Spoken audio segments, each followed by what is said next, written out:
This is how Coryaxis beat Dawn, Halo 4's first level, in only 2 minutes and 54 seconds on Legendary.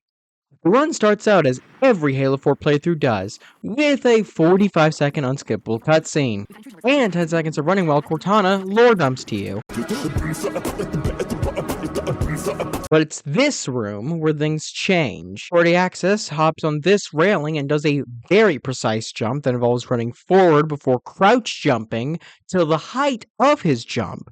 He uncrouches at the peak of his jump to get a mini launch to bring him into the rafters of the ship, also known as out of bounds. He then traverses this out of bounds area all the way to the auto scroll elevator, where he hits the loading trigger to load the area above the elevator, and while most runs would parkour up the elevator from here, Coryaxis runs backwards to this point and aims his crosshair at a very specific angle. Coryaxis then jumps up and crouches at the peak of his jump before uncrouching upon landing. This is to get trapped in the geometry.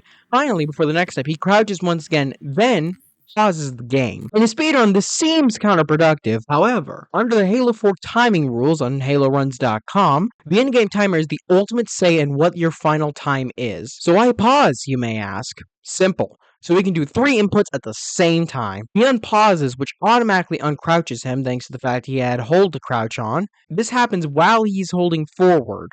Then, when hitting this wall not even half a second later, he begins holding the run button, which then launches him up into the sky, giving him more than enough height to land on the top of the elevator and hit the loading trigger on top of it. Once landing at the top of the elevator, he immediately runs to the left of him on the Dawn's roof to this ledge. He then does one of the many variations of the Dawnfall, which is exactly what it sounds like.